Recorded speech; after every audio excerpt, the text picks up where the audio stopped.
আসসালামু আলাইকুম সকল দর্শক শ্রোতাকে আমন্ত্রণ জানিয়ে শুরু করছি চ্যানেল আই সংবাদ স্টুডিওতে আপনাদের সাথে আছি মোহাম্মদ রাইহান। বিস্তারিত সংবাদের শুরুতেই জানিয়ে দিচ্ছি ফ্রেশ আটা ময়দা সুজি সংবাদ শিরোনামগুলো। এখনই বেগম খালেদা জিয়ার দীর্ঘ বিমান যাত্রা উপযুক্ত মনে করছে না মেডিকেল বোর্ড, জানালেন চিকিৎসক। শারীরিক অবস্থার উপর নির্ভর করছে তার বিদেশ যাওয়া। ভারতেই থাকবেন কিনা সে সিদ্ধান্ত শেখ হাসিনাই নেবেন, জানালেন এস জয়শঙ্কর। বাংলাদেশে একটি বিশ্বাসযোগ্য গণতান্ত্রিক প্রক্রিয়া দেখতে চায় নয়াদিল্লি। বাংলাদেশের সাথে সম্পর্ক রাখতে চাইলে হাসিনাকে দ্রুত ফেরত দিতে এনসিপির আহ্বান। দণ্ডিত ব্যক্তির ইচ্ছা ভারতের কূটনৈতিক ভাষা হতে পারে না মন্তব্য। এবং 2026 ফুটবল বিশ্বকাপের চূড়ান্ত সূচি প্রকাশ করেছে ফিফা। 11 জুন থেকে বিশ্বের ফুটবল তারকাদের 38 দিনের মাঠের লড়াই হবে যুক্তরাষ্ট্র, কানাডা ও মেক্সিকোতে।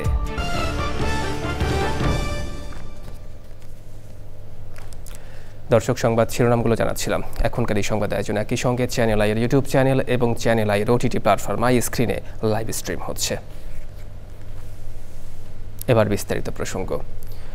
রাজধানীর এভারকেয়ার হাসপাতালে চিকিৎসাধীন বিএনপি চেয়ারপারসন বেগম খালেদা জিয়ার শারীরিক অবস্থা অনেকটা অপরিবর্তিত রয়েছে। ডাক্তার AJM জাহিদ হোসেন জানান, এখনই বেগম খালেদা জিয়ার দীর্ঘ বিমান যাত্রা উপযুক্ত মনে করছে না মেডিকেল বোর্ড।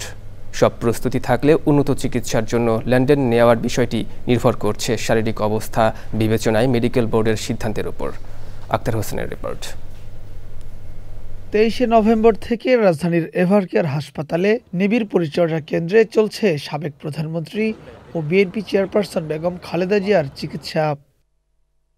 বিমানযাত্রায় শারীরিকভাবে সক্ষম না হয় আপাতত দেশি বিদেশি বিশেষজ্ঞ চিকিৎসকদের সমন্বয়ে চলছে চিকিৎসা কার্যক্রম। বেগম খালেদা জিয়ার ব্যক্তিগত চিকিৎসক ডাক্তার AJM জাহিদ হোসেন জানান, গত 2 দিনে বিভিন্ন পরীক্ষা নিরীক্ষার রিপোর্ট পর্যালোচনা করে এখনই বিমান যাত্রায় উপযুক্ত মনে করছে না মেডিকেল বোর্ড। জরুরিভাবে মেডিকেল বোর্ডের সভা করে এবং একসাথে বসে সিদ্ধান্ত নিয়েছিল যে ওই মুহূর্তে ওনার ফ্লাই করার সঠিক হবে না। ভবিষ্যতে হয়তো শারীরিক অবস্থাই বলে দিবে যে ওনাকে কখন বিদেশে চিকিৎসার জন্য নিয়ে যাবে। দলীয় চেয়ারপারসনের অসুস্থতায় শনিবার রাতেও হাসপাতালের সামনে উদ্বিগ্ন অপেক্ষায় বিএনপির বহু নেতাকর্মী ও সাধারণ মানুষ। ঘরে থাকতে মন চায় না, ওনার সুস্থতা কামনায় মনটা এখানে আসলে শান্তি লাগে। এই জন্য আইসা খোঁজখবর নিতেছি যে আল্লাহ জানে ওনারা সুস্থ করে। আল্লাহ ওনাকে যেন সুস্থ করে দেয় তাড়াতাড়ি। আল্লাহ সুস্থ দেওয়ার মালিক তো তুমি ছাড়া তো আর কেউ নাই। তুমি আমাদের একমাত্র মাবুদ, তুমি তো সুস্থ করে দিতে পারো। আল্লাহ তুমি ওনাকে সুস্থ করে দাও। ওনাকে তাড়াতাড়ি সুস্থ করে দিলে দেশের উন্নয়ন হবে, দেশের শান্তি প্রতিষ্ঠিত হবে, আমরা উন্নয়ন করতে পারবো। শনিবারও বেশ কয়েকটি পরীক্ষা নিরীক্ষা করা হয়েছে বেগম জিয়ার। সেগুলোর রিপোর্ট পর্যালোচনা করে পরবর্তী করণীয় নির্ধারণ করবে মেডিকেল বোর্ড। পাশে থেকে পুরো চিকিৎসা তদারক করছেন 2 পুত্রবধূ ডাক্তার জুবাইদা রহমান এবং সৈয়দা শামিলা রহমান। লন্ডন থেকে সমন্বয় করছেন বিএনপির ভারপ্রাপ্ত chairman Tarique Rahman. Akhtar Hossain, channel I, Dhaka. বাংলাদেশের ক্ষমতাচ্যুত সাবেক প্রধানমন্ত্রী শেখ হাসিনার ভারতে অবস্থান পুরোপুরি তার ব্যক্তিগত সিদ্ধান্ত বলে জানিয়েছেন ভারতের পররাষ্ট্রমন্ত্রী এস জয়শঙ্কর। তিনি বলেন, যে পরিস্থিতির মুখে তিনি নিজের দেশ ছাড়তে বাধ্য হয়েছেন সেটি এখন তার ভবিষ্যৎ সিদ্ধান্তকে প্রভাবিত করছে। ভারতীয় সংবাদ মাধ্যম NDTVর প্রতিবেদনে এই তথ্য প্রকাশিত হয়েছে। গত মাসে আন্তর্জাতিক অপরাধ ট্রাইব্যুনাল শেখ হাসিনাকে মানবতা বিরোধী অপরাধের অভিযোগে মৃত্যুদণ্ডাদেশ দিয়েছেন। বাংলাদেশের নতুন রাজনৈতিক অবস্থায় জয়শঙ্কর বলেন, ভারত তার প্রতিবেশী দেশে একটি বিশ্বাসযোগ্য গণতান্ত্রিক প্রক্রিয়া দেখতে চায়।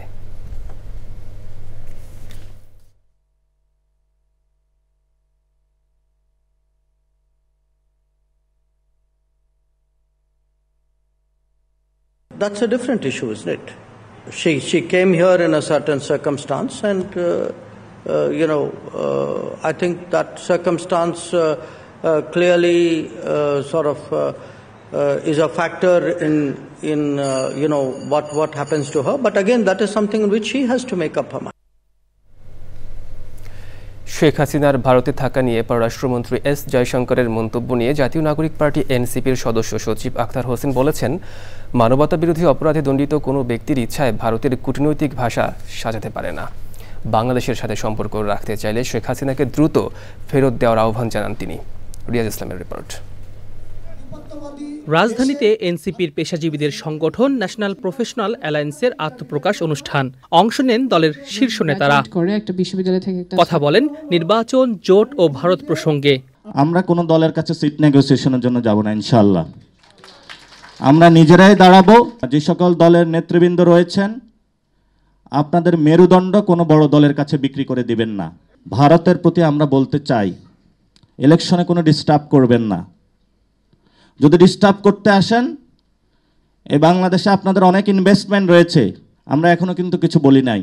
সব কিছু বন্ধ হয়ে যাবে, লেজ গুটিয়ে পালিয়ে যেতে হবে বাংলাদেশ থেকে। দলের সদস্য সচিব বলেন, আগের একতরফা নির্বাচনগুলোতে ভারত সরাসরি হস্তক্ষেপ করেছে। কোনো একজন ফাঁসির দণ্ডপ্রাপ্ত আসামি, কোনো একজন গণহত্যাকারী, মানবতা বিরোধী অপরাধী, তার ইচ্ছার উপর নির্ভর করে কোনো একটি দেশ তার ডিপ্লোমেসি সাজাতে পারে না।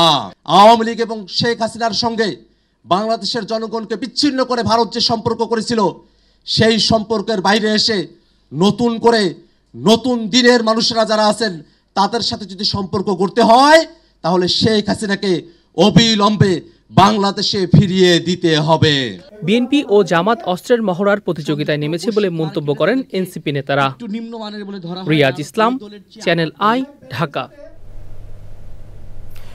ঢাকায় ভারতীয় হাইকমিশনার প্রণয় ভার্মা বলেছেন, সমতা ও পারস্পরিক শ্রদ্ধার ভিত্তিতে বাংলাদেশের সঙ্গে একটি স্থিতিশীল, ইতিবাচক, গঠনমূলক, ভবিষ্যৎমুখী ও পরস্পরের জন্য সহায়ক সম্পর্ক চায় ভারত। এ সম্পর্কের ক্ষেত্রে প্রধান অংশীদার থাকবে দুই দেশের জনগণ। শনিবার সন্ধ্যায় রাজধানীর ভারতীয় সাংস্কৃতিক কেন্দ্রে ৫৪তম মৈত্রী দিবস উদযাপন অনুষ্ঠানে একথা বলেন তিনি। দিবসটি উদযাপনে আয়োজিত সাংস্কৃতিক অনুষ্ঠানে বাংলাদেশের শিল্পীরা অংশগ্রহণ করে। অনুষ্ঠানে মুক্তিযোদ্ধা, সংস্কৃতিকর্মী, তরুণ প্রজন্ম ও বাংলাদেশের বিভিন্ন অঙ্গনের বিশিষ্ট ব্যক্তিরা ছিলেন।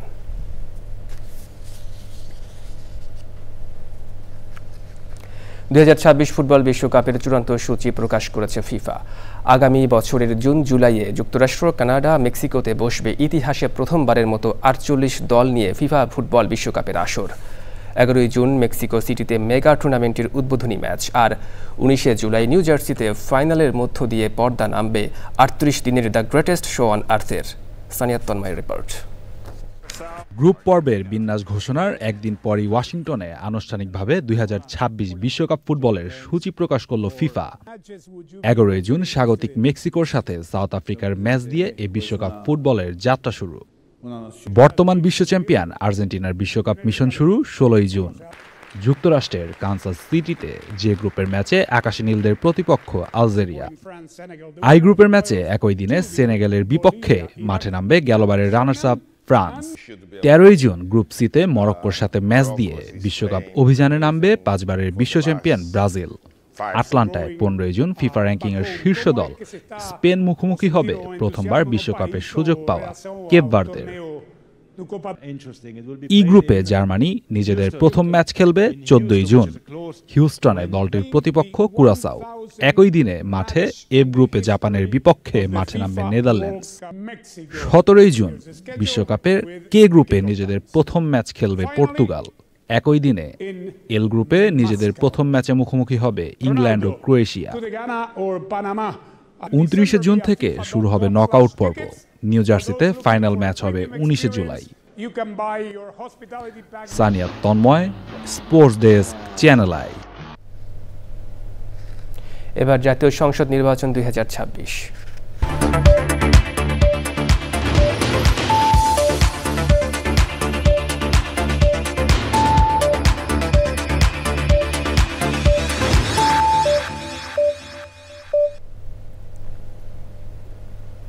ভোট নিয়ে আলোচনা এখন সারা দেশে। নানান বয়সী, নানান পেশার মানুষ নির্বাচন নিয়ে কি ভাবছেন সেটা জানতে সারা দেশে ঘুরে বেড়াচ্ছে চ্যানেল আইয়ের ক্যামেরা। দর্শক, আজ জানবো নির্বাচন ঘিরে সুনামগঞ্জের ভোটারদের কথা। যে প্রার্থীরা এলাকাতে থাকেন, এলাকার ভালো মন্দ জানেন এবং আমরা ইদানিং দেখতেছি যে মাদকের একটা ভয়াবহ ছুবল এবং সন্ত্রাসীদেরকে যারা লালন পালন করেন না এরকম প্রার্থী আমরা আশা করব। আমরা সাধারণ জনগণ হিসেবে চাই যে প্রার্থীরা সবসময় জনগণের কাছাকাছি থাকেন এবং জনগণ তাদের যে কোনো প্রয়োজনে প্রার্থীর কাছে যেতে পারেন, এরকম প্রার্থী আমরা আশা করব। আমরা গরিব বলবা রাস্তাঘাট আমরা পয়সা রয়েছে, আমরা যেটা চাই ভিডিও আমরা চাই, আমি যেটা আমরা বালা এইটা আমরা চাই, বালা তিনটা দিলাই আমরা যেটা করতে পারবো এইটা দেবো ভাই। আমরা কৃষকের জন্য যে রাস্তাঘাট গলি করে দিতে এইগুলি আমরা লাগি মঙ্গল, এরপর হাওরের বানগুলি যদি বান্ধা দিতে এইগুলি আমরা লাগি মঙ্গল, যে তিনি বানতারে তাই আমরা চাই। সৎ এবং প্রতিশ্রুতিশীল, প্রগতিশীল এবং নারী বান্ধব। এই এলাকাটা হাওর অঞ্চলের এলাকা, যাতে বেড়িবাঁধগুলা সঠিকভাবে করতে পারে, কোনো দুর্নীতি না করে সৎ একজন নিষ্ঠাবান মানুষ চাই। যাতে এখন আমরা যেহেতু নতুনভাবে শুরু হয়েছে বাংলাদেশ, এই কারণে আমরা চাচ্ছি নতুন একজন ভালো সৎ নিষ্ঠাবান একজন এমপি আমরা চাই, যাতে গরিব দুঃখী মানুষের উন্নয়নের জন্য কাজ। আমরা যারা ব্যবসায়ী আছি আমরা যাতে নিরাপদে ব্যবসা বাণিজ্য করতে পারি, কোনো ধরনের চাঁদাবাজি বা কোনো ধরনের সন্ত্রাসী যাতে আমাদেরকে অসুবিধা সৃষ্টি না করে, এই ধরনের প্রার্থী দিয়ে আমরা নির্বাহিত করতে চাই। সৎ হইতো, নির্লোভ হইতো, জনগণের কথা শুনতো, আমরা বিপদে আপদে তাদের কাছে পাই, এরকম একজন প্রার্থী চাই। আমরা প্রায়ই দেখি আমরা সৎ দেখে নির্বাচিত করি, পরবর্তীতে গিয়া দেখা যায় ওনারা বিজনেস শুরু করে দেন। সো আমার একমাত্র দাবি সৎ প্রার্থী হোক, এই দেশের উন্নয়নে সৎ মানুষের দরকার। এবার বিজয়ের মাস ডিসেম্বর।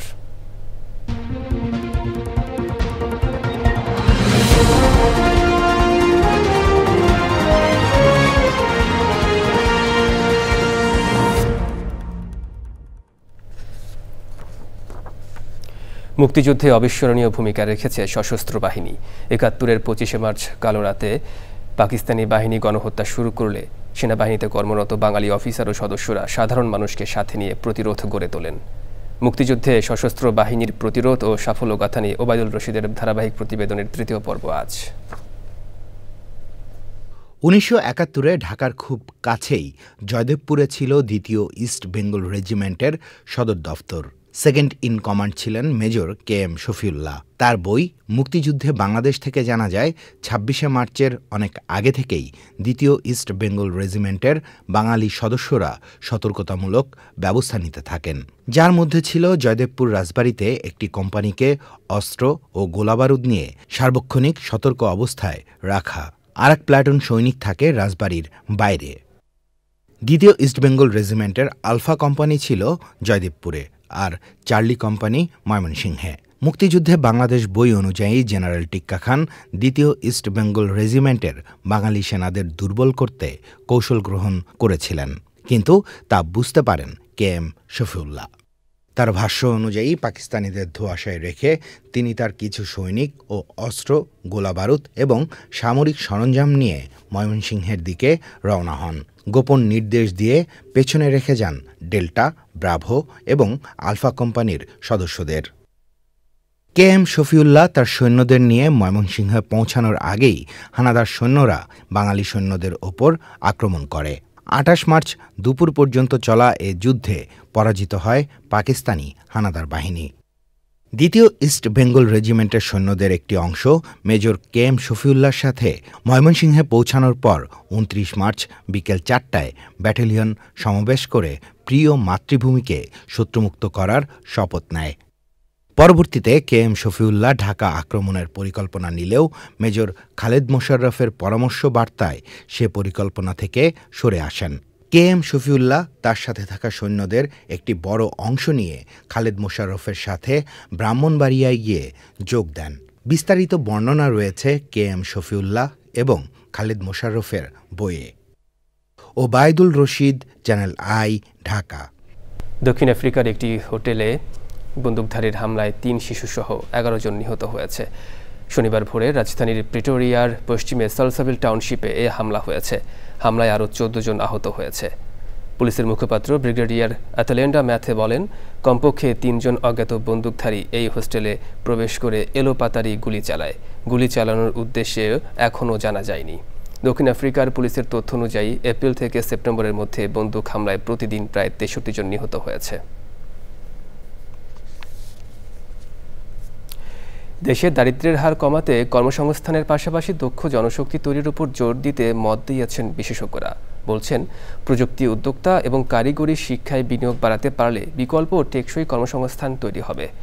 শনিবার রাজধানীর একটি হোটেলে social agency for welfare and advancement in Bangladesh সোয়াবের অনুষ্ঠানে বক্তারা বলেন, বৈশ্বিক চ্যালেঞ্জ মোকাবেলায় জনসংখ্যাই হতে পারে সবচেয়ে বড় হাতিয়ার। তবে এই জনসংখ্যাকে সেক্টর ভিত্তিক দক্ষ যোগ্য করে গড়ে তুলতে হবে। সোয়াবের চেয়ারম্যান এস.এম. রাশিদুজ্জামানের সভাপতিত্বে অনুষ্ঠানে প্রধান অতিথি ছিলেন প্রফেসর ডক্টর মাহমুদ হাসান ও এনবিআর এর সাবেক চেয়ারম্যান ডক্টর আব্দুল মজিদ। এবার কৃষি সংবাদ।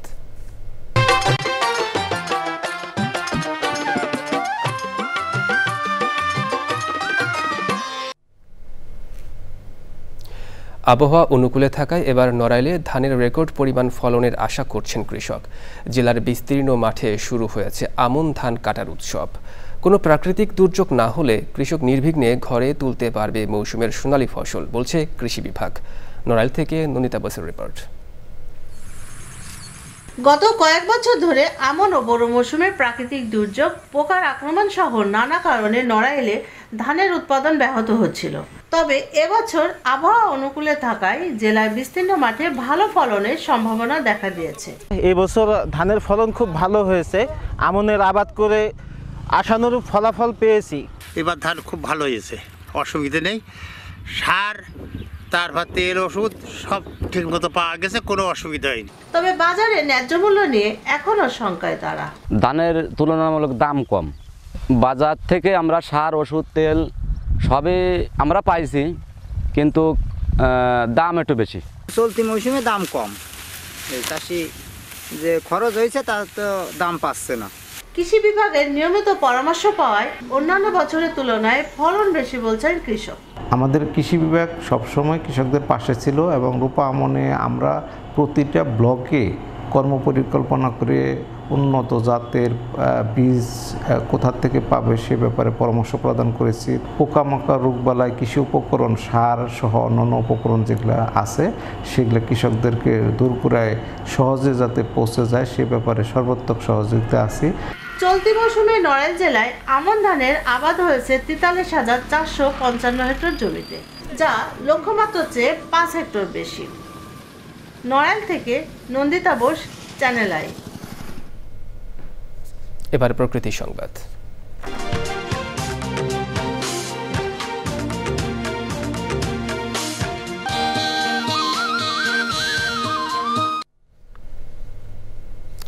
পাবনায় 8টি কুকুরছানা হত্যার খবরে অনলাইন মিডিয়ায় যখন তোলপাড়, একই সময়ে সিলেটে ছোট্ট এক শিশুর আদরে বড় হয়ে উঠছে অর্ধশত কুকুর।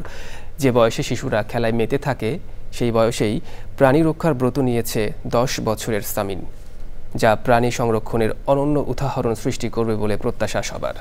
ছোট্ট সামিনের মানবিক গল্প নিয়ে সাদিকুর রহমান সাকির তথ্য, ভিডিও চিত্র, আফরোজা হাসির রিপোর্ট। সিলেটের গোয়ালটোলার এই বাড়ির প্রবেশদ্বারের সামনে বড় করে লেখা কুকুর হইতে সাবধান। তবে ভেতরে ঢুকলেই দেখা যায় সাবধানতা নয়, বরং আছে নিরাপত্তা আর প্রাণীর প্রতি নিঃশর্ত ভালোবাসা।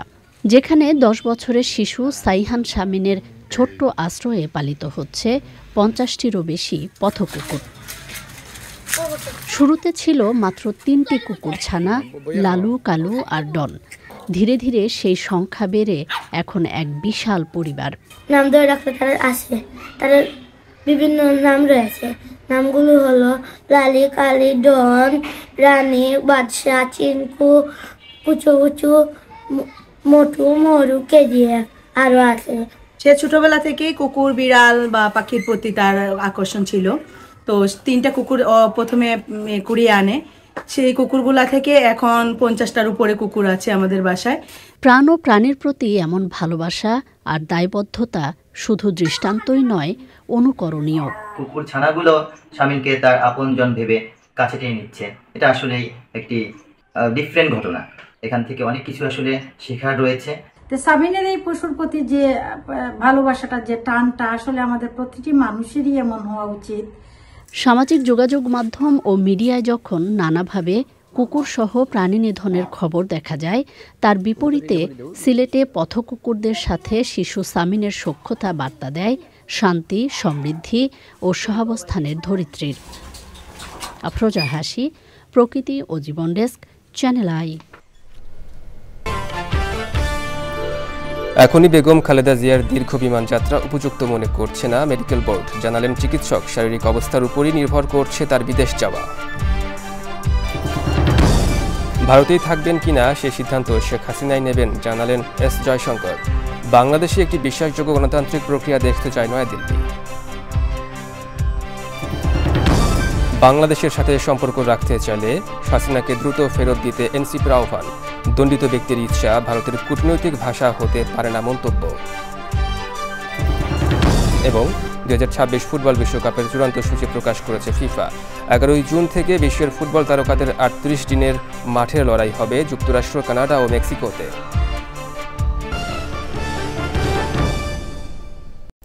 দর্শক, চ্যানেল আইয়ের সর্বশেষ সংবাদ জানতে ভিজিট করুন channelionline.com-এ। যুক্ত থাকুন আমাদের সোশ্যাল মিডিয়ার প্ল্যাটফর্মগুলোর সাথে। পরবর্তী শীর্ষ খবর দেখার আমন্ত্রণ। ধন্যবাদ সবাইকে।